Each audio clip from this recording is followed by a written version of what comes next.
大学生群体一直都是中国无偿献血的主力军，每次采血车开进大学校园都能满载而归。中国现行的献血法第7条内容为：国家鼓励国家工作人员、现役军人和高等学校在校学生率先献血，为树立社会新风尚做表率。说明大学生积极献血的现状是符合国家期待的。那么我就会想，法律为什么要把这3类人单独拿出来提一下？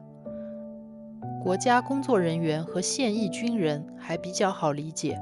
毕竟吃着国家饭，而且理论上这2类人觉悟也比较高。但这里为什么要提高等学校在校学生呢？我个人觉得可能有以下几个原因。一，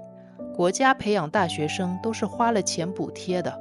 毕竟中国的大学对大学生收费低廉，没有国家拨款是做不到的。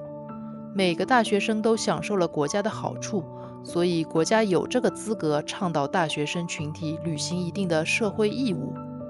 二，大学生群体作为高知人群，人中龙凤，全社会对他们的道德水平也有更高的期待，率先献血确实可以起到一些表率作用。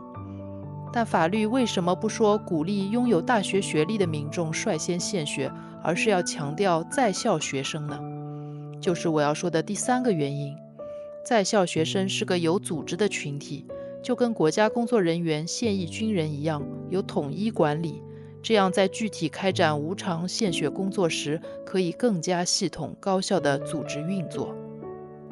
第4点，也是最根本的原因和目的，大家都知道，法律条文里的每个字都是有用的，特地把高等学校在校学生写进法律，虽然用了鼓励一词，已经足够使得各高校不得不比其他社会团体更加积极地配合相关部门开展无偿献血的工作。这一点非常重要，因为虽说是让大学生率先献血做表率，实际上大学生就是献血的最优质主体。国家也意识到这一点，所以必须法律上保障这个血源能更方便地被随时取用。为什么我说大学生是献血的最优质主体呢？客观上，因为这个年纪的人身体最健康，生活最规律和单纯，感染各种不适宜献血的疾病的概率低。献完血后，身体恢复起来也比较快。刚成年就开始献血，也更容易养成今后定期献血的习惯。主观上，学生思想单纯又一腔热血，想要为社会做贡献的意愿较高，是最善良、最愿意做好事的群体。只要一宣传、一呼吁，就会马上得到学生群体的积极响应，组织起来效率远高于其他团体。我当年上大学时，采血车也会开进校园，每到这一天，学生们都会排着长长的队等待献血。我想讲一下那时我观察到的情况，以及我觉得不太好的地方。虽然是快20年前的事了，但我猜现在状况应该也还是差不多。那时，每位献了血的学生可以获得300块奖励，打进饭卡里。那时候食堂物价1碗大馄饨3块5，校门口一杯珍珠奶茶1块5，300块钱是非常可观的，所以这个奖励非常诱人，尤其是对于家境不好的学生。不过当时我的第一反应是，怎么奖励这么少的钱？因为在国家98年实行无偿献血之前，国家派献血指标给各个单位，我听到过大人们说，有单位因为怕完不成指标，快到最后期限时就加大了奖励力度，有的员工献了血后能拿到好几千块钱，相当于当时几个月的工资。加上我以前读过余华的《许三观卖血记》，所以在我的概念里，血一直是个特别值钱的东西。不过想到时代变了，98年后都是无偿献血，能给点奖励已经算不错了。但是看到确实有家境不好的同学为了这点钱而去献血，我感到五味杂陈。他们的爸妈要是知道了，该多心疼。但不管怎么说，提供一点物质补偿，我觉得还合情合理。但是学校居然给每个献了血的学生德育测评直接加3分，这个我至今都觉得有不合理之处。我特别想要谈一谈这一点。学院每年都进行学生综合考评，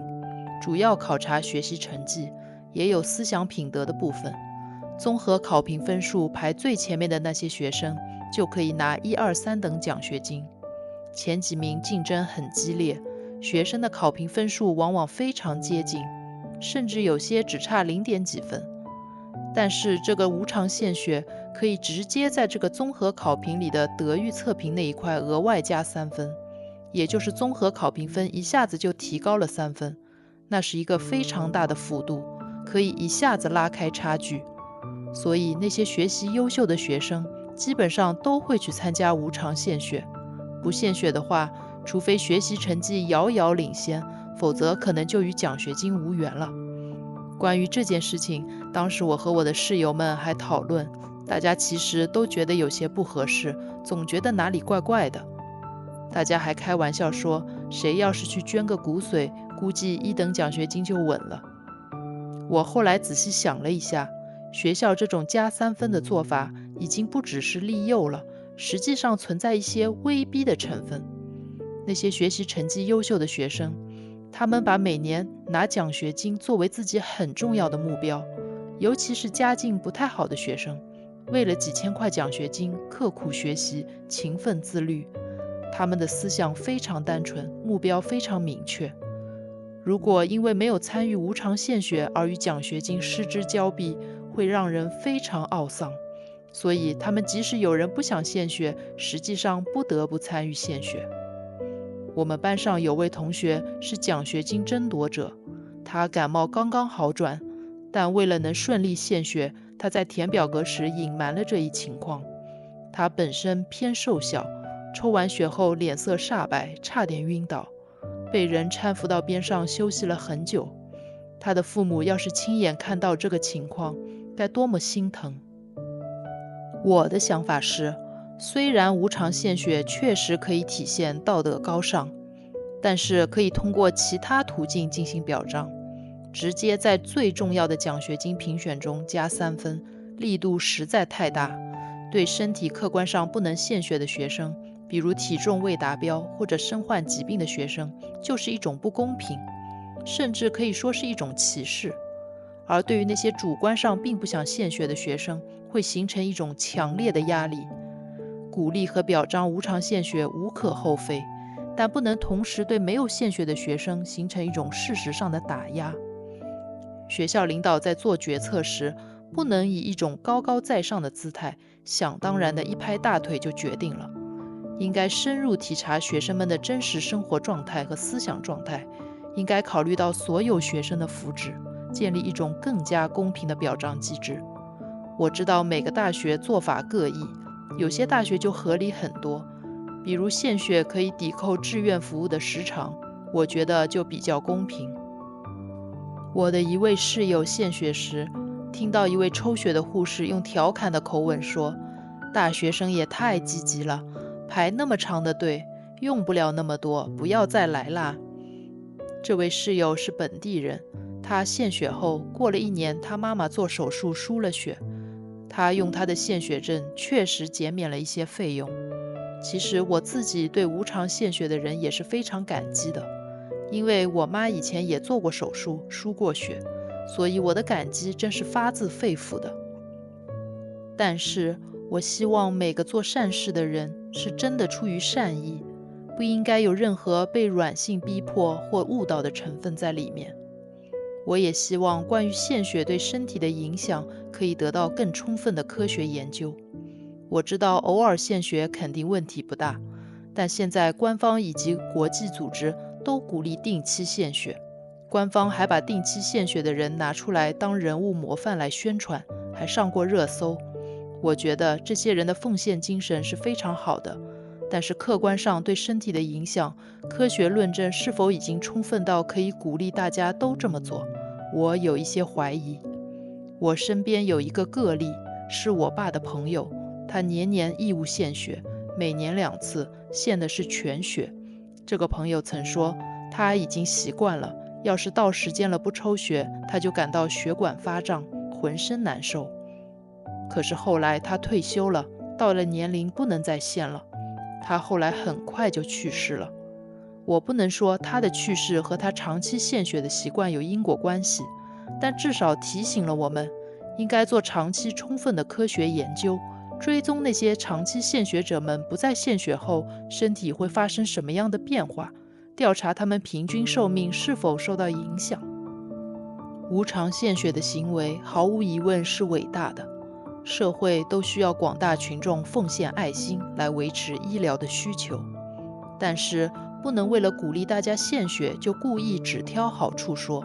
甚至把讲坏处当成一种政治不正确。说回到大学生献血的问题上来，国家太依赖大学生献血的一个坏处，就是每到寒暑假，各地就容易发生血荒。我觉得有关部门还是得想点其他办法，来鼓励更广泛的人群参与无偿献血。想要全社会都参与进来，有一点是肯定的，就是一定要努力建立一个更加安全、透明、高效的模式，比如争取早日实现全国联网，让无偿献血者异地也可以便利地享受到用血的福利。那么你对大学生无偿献血有些什么看法呢？欢迎就这个话题留言讨论。